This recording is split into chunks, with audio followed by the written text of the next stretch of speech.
থেকে সে ফোন করলো ঘরে, মা তখন অজ্ঞান।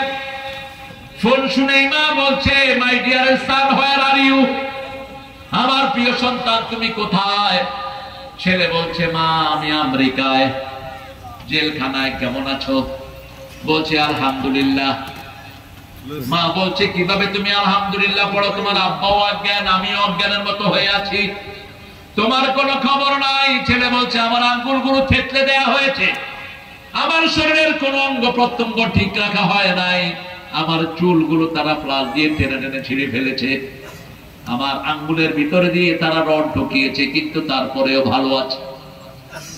মা জিজ্ঞেস করছে, কিভাবে তুমি ভালো আছো? ছেলে জবাব দিচ্ছে, রাতের বেলায় ঘুমিয়ে আছি, আল্লাহর হাবিব সাল্লাল্লাহু আলাইহি ওয়াসাল্লাম স্বপ্নে এসে আমার মাথা মুছে দিয়েছে। তাতানাজ্জালু আলাইহিমুল মালাইকা। আমাদের অনেকেই রাসূলকে স্বপ্ন দেখেছেন, ঠিক না ঠিক? অনেকেই। আমাদের যারা শাহাদাতের পেয়ালা পান করলেন, একজন প্রেসিডেন্টের কাছে ভিক্ষা চাওয়া দূরের কথা, কোন পাত্তাই প্রেসিডেন্টকে দেয়নি, ঠিক না ঠিক? আপনি কি জীবন ভিক্ষা চাইবেন? কি উত্তর দিয়েছে? কোন মানুষের কাছে জীবন ভিক্ষা চাওয়া যায় যায় নাই, একমাত্র ভয় করতে হবে কাকে?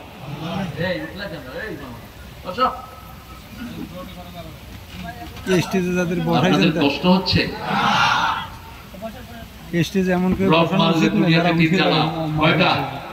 আমাদের মধ্যে কোন ভয় আছে? কোন ভয় আছে? মৃত্যুর পরে কোন দুশ্চিন্তা? এরপরে আল্লাহ বলছেন, আমি তাদের ওলি, নাহনু আউলিয়াকুম ফিল হায়াতিদ দুনিয়া ওয়া ফিল আখিরাহ। আবার সূরা বাকারার 257 নম্বর আয়াতে আল্লাহ বলছেন, আল্লাহু ওয়ালিয়ুল্লাযীনা আমানু ইউখরিজুহুম মিনাজ যুলুমাতি ইলান নূর। যারা ঈমান এনেছে, আল্লাহ বলছেন আমি তাদের ওলি, তারা আমার ওলি, আমি তাদেরকে অন্ধকার থেকে আলোর দিকে বের করে আনি। কি সুন্দর আলো আমরা পেয়েছি! এই রমজানের মতো সুন্দর রমজান বিগত স্বাধীনতার পরে আমরা উদযাপন করিনি। কি বলেন?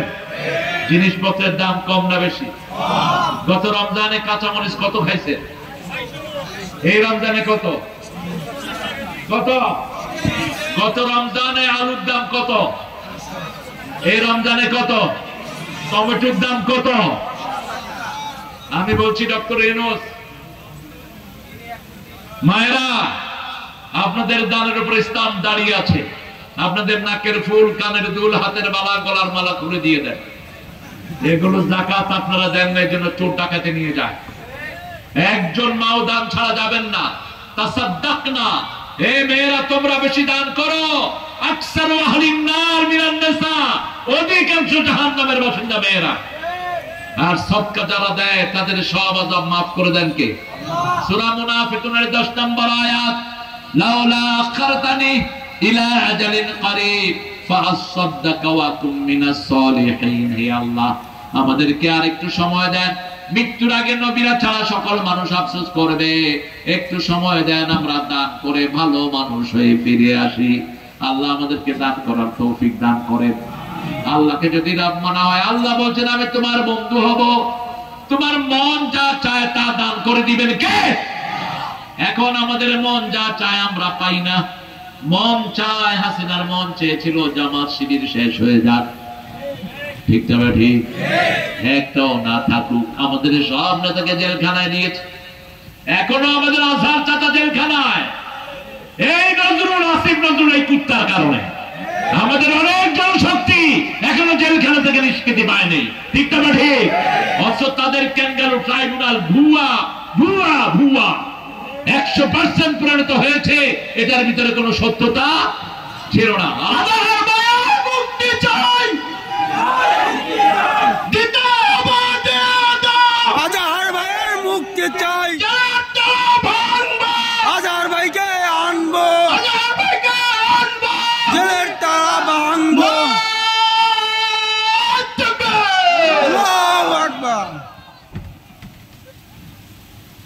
আল্লাহকে রব মানবেন তো? আল্লাহ রান চান তো? দেখি কারা কারা চান। আল্লাহ আপনার কুদরতি ক্যামেরা এদেরকে রেকর্ড করছে, আপনি নিজে দেখছেন 24 ঘন্টা। আল্লাহ আমার ভাইদেরকে কবুল করেন, আরো জোরে বলেন আমিন। আল্লাহ আমার মা বোনদেরকে আপনি কবুল করেন। হাতগুলো নামাই। বাংলাদেশের মেয়েদের মতো ভালো মেয়ে দুনিয়ার কোন দেশে সবচেয়ে পরিশ্রমী এরা। 24 ঘন্টা এরা স্বামীর ঘরে কাজ করে, ঠিক কিনা? রান্না বাড়া করে কারা? ধোয়াপালি করে কারা? শিশু পালন করে কারা? তারপরে কিল খায় কারা? কেমনে মারে? ইদানিং পুলিশেরা কি খায়? তুমি খাইছো নাকি? নালিশ আসে। পুরুষেরা মার খাওয়া ভালো। রাসূল সাল্লাল্লাহু আলাইহি ওয়াসাল্লাম একদিন বসে আছেন নুসাইব আনসারীর সামনে। মা আয়েশা আস্তে করে রাসূলকে একটা থাবড় মারলেন। নুসাইব আনসারী বলছে, তুমি রাসূলের গায়ে থাবড় মারছো? রাসূল বলছেন, দরবুল হাবিবি জাবিবুর, ভালোবাসার মানুষের থাপ্পড় কিসমিসের মতো। আয়েশা তো এটা আস্তে মারছে, আরো জোরেও মারে, আরো জোরেও মারে। কি সম্পর্ক! সুবহানাল্লাহ বলতে